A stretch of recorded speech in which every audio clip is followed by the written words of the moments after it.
Hey everyone, my name is Emmy and I am the Director of Accounting here.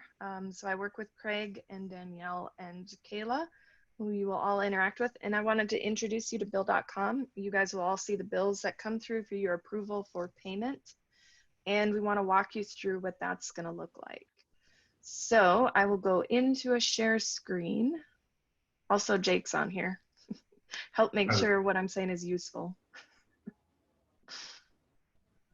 Okay, so once you get your Bill.com set up, you'll receive a link in your email and you will log into your account. And if you've got any bills for approval, this will be the screen that you see initially. You can select any of these bills for approval. Best practice is to start at the top and work your way through. Just for the example, I am going to start on the second one down to show you. But in order to get the approval process started, don't use these buttons over here to approve. Make sure that you are actually opening the invoice and looking at it, because payment is determined by what gets approved. So make sure that you have put eyes on the bill, that you completely agree with them before you approve them. Don't just use these. I wish they would take them off, but they don't. Anyway, you will open it by hovering over the invoice number. Once you see it underlined, that means you can go ahead and open it up. It pops up with an actual copy of the bill, the PDF that we're looking at, on the left-hand side, and on the right-hand side is all of the details that are captured in relation to the bill. You can expand and review in any direction you want if you need to see more of the bill. These little arrows here help you expand either direction. So just to kind of introduce you to the information that you're going to see, and that is important because there's a lot of things on there that are captured, but hopefully you'll be able to zero in on the stuff that you do need to understand. The bill has to be fully approved before being paid. We always put in several layers of approvers in there, and you're able to see that on the side, everybody that has to be in that approval process before we pay it. And this is for payment only.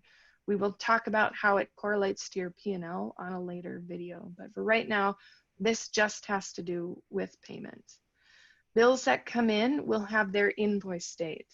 This may or may not relate to the actual delivery date or the rental dates or the repair dates. And all of those are going to be the things that you guys will be approving. We'll be sending site fuel, we'll be sending M&R, and we'll be sending equipment rentals. So this one, I'll just show, this is a site fuel vendor. This one, they dropped off a 4-pack of grease there, as opposed to being fuel, but the bill will look the same and be simple. And then we'll set up a couple of other videos to walk through an M&R and equipment rental so that you are fully familiar with all the different types of bills that you'll be approving. So once you are in here, up here gives you your approval. You guys won't have the review and pay option, so don't worry about that or not seeing that on your screen. And then if you want to deny it, if you say, wait a minute, this fuel wasn't delivered, or this was the wrong rate, or I didn't order this, or this wasn't to my site, you go into more actions and you select deny. It'll give you options. You can just always pick other. It doesn't matter actually which option you select. But once you deny, you do have to put a reason.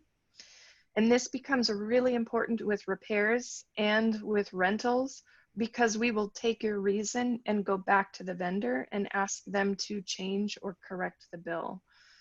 So please make sure that you give us description.